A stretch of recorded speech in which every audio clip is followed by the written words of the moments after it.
여러분, 월급은 그대로인데 물가는 오르고 저축만 해서는 절대 부자가 될 수 없다고 느껴본 적 있으신가요? 저도 사회초년생 시절 똑같이 고민했습니다. 오늘은 그 해답이 될 수 있는 ETF 투자 기초 3가지를 알려드리겠습니다. 이 3가지만 알면 누구나 안정적으로 투자 첫걸음을 시작할 수 있습니다. 첫 번째, ETF란 무엇인가입니다. ETF는 상장지수 펀드라고 부릅니다. 쉽게 말하면 개별 주식 하나를 사는 대신 여러 종목을 모아놓은 바구니를 사는 것과 같습니다. 예를 들어 과일 가게에서 사과 하나, 배 하나, 바나나 하나씩 따로 사면 번거롭지만 과일 바구니를 사면 여러 과일을 한 번에 가질 수 있죠. ETF도 똑같습니다. 애플, 마이크로소프트, 구글 같은 대기업 주식을 한 번에 담고 싶을 때 S&P 500 ETF 하나만 사면 됩니다. 이 ETF 안에는 미국을 대표하는 500개 기업이 들어있기 때문입니다. 즉, 분산 투자가 자동으로 되는 것이 ETF의 가장 큰 장점입니다. 또한 펀드처럼 전문가가 운용하지만 주식처럼 실시간으로 사고 팔 수 있고 수수료도 저렴합니다. 이 때문에 사회초년생이 첫 투자를 시작하기에 ETF만큼 좋은 상품은 드뭅니다. 저도 처음엔 ETF가 있다, 좋다라는 것을 투자 초기에도 많이 들어봤었지만 개별 종목에 빠져 실제로 투자하지는 않았었는데요. 처음부터 누가 멘토처럼 ETF로 투자를 시작해라라고 알려줬다면 불가능에 가까운 수익률을 목표로 하면서 개별 종목 투자에 돈과 시간을 버리지 않았을 텐데 정말 안타깝습니다. 하지만 여러분은 제가 멘토처럼 옆에서 도와드릴 테니 믿고 따라오세요. 두 번째, 어떤 ETF를 선택해야 하는가입니다. 대표적인 3가지 ETF만 기억하면 됩니다. 첫째는 S&P 500 ETF입니다. 미국의 500개 대기업에 동시에 투자하는 ETF로서 장기적으로 연평균 10% 가까운 수익률을 보여줬습니다. 안정성과 성장성을 동시에 잡을 수 있기 때문에 가장 기본이 되는 ETF입니다. 둘째는 나스닥 100 ETF입니다. 애플, 아마존, 테슬라 같은 기술주 중심의 ETF입니다. 변동성은 크지만 성장성도 높습니다. 나스닥 100의 연평균 수익률은 약 12%입니다. 장기적으로 공격적인 수익을 원한다면 나스닥 100 ETF가 적합합니다. 셋째는 게스피, 아니 코스피 200 ETF입니다. 한국의 대표 200개 기업에 분산 투자하는 상품입니다. 국내 위주로 투자하고 싶다면 코스피 200 ETF를 선택하면 됩니다. 저는 아직 코스피에 대한 신뢰도는 낮아 투자하지 않고 있으나 올해는 특별히 코스피 200의 상승률이 미국을 넘어서는 퍼포먼스로 보여줘 고려해볼 만한 것 같습니다. 정리하자면 안정형 투자자는 S&P 500, 공격형 투자자는 나스닥 100, 국내 투자자는 코스피 200을 선택하면 됩니다. 세 번째, 어떻게 투자해야 하는가입니다.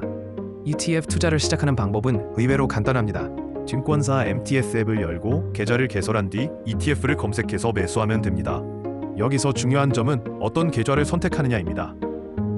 ISA 계좌와 연금저축 계좌를 알아두셔야 합니다. ISA 계좌는 손익통산이 가능하고 일정 금액까지 비과세 혜택을 줍니다.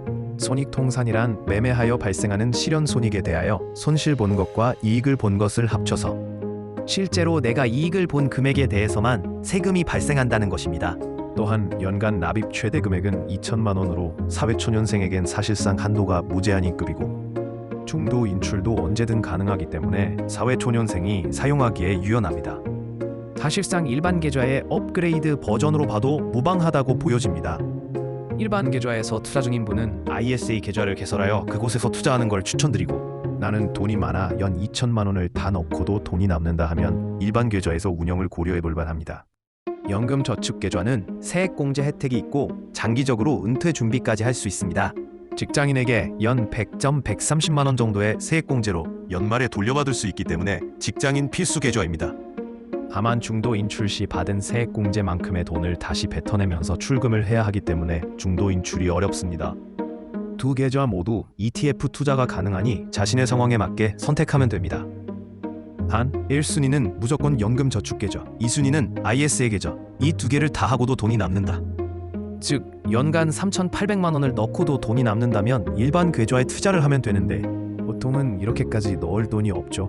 그리고 가장 중요한 것은 자동 적립식 투자입니다. 매달 일정 금액을 꾸준히 투자하는 방식이야말로 사회초년생이 부자가 되는 가장 현실적인 방법입니다. 온미의 힘은 시간이 지날수록 커지기 때문에 10년, 20년 꾸준히 투자하면 눈덩이처럼 자산이 불어납니다.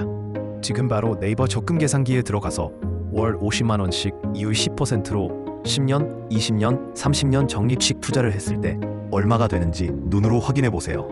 연금 저축 계좌를 활용한다면 비과세로 선택하여 수익금을 확인해 보면 깜짝 놀랄 겁니다. 마지막으로 주의사항을 말씀드리겠습니다. ETF는 무조건 안전하다고 생각하면 안 됩니다. 지수를 추종하기 때문에 지수가 하락하면 ETF도 같이 하락합니다. 또한 적립식 투자라고 해서 단기적으로 무조건 수익이 나는 것도 아닙니다. ETF는 장기적으로 투자해야 의미가 있습니다. 그리고 요즘은 테마형 ETF가 많습니다. 예를 들어 전기차 ETF, 2차전지 ETF 같은 상품들인데 변동성이 크기 때문에 초보 투자자가 섣불리 들어가기에는 위험합니다. 기본은 항상 지수 ETF, 즉 S&P 500, 나스닥 100, 코스피 200 같은 기초 ETF라는 점을 기억하세요. 또 하나 중요한 점은 환율입니다. 미국 ETF를 투자하면 달러 환율에 따라 수익률이 달라질 수 있습니다. 따라서 환율까지 고려하는 습관을 들이시면 더 안정적인 투자가 가능합니다. 하지만 우리가 실제로 환율까지 고려해서 투자하기는 어렵죠. 환율이 오르면 주가가 내려도 수익률은 변동이 적고 주가가 오르는데 환율도 오르면 수익률이 엄청나집니다. 저는 환율을 고려하지 않고 무지성 투자를 이어가는데 저는 이것이 정답이라고 생각합니다. 오늘은 사회초년생이 꼭 알아야 할 ETF 투자 기초 3가지를 정리했습니다. 첫째, ETF의 개념. 둘째, 대표지수 ETF. 셋째, 투자 시작 방법과 계좌 선택. 이 3가지만 이해하면 투자가 훨씬 간단해지고 불필요한 시행착오를 줄일 수 있습니다. 앞으로는 ETF를 활용한 실제 투자 전략 그리고 세금을 줄이는 방법까지 차근차근 알려드리겠습니다. 영상이 도움이 되셨다면 구독과 좋아요 눌러주시고 다음 영상도 기대해 주세요.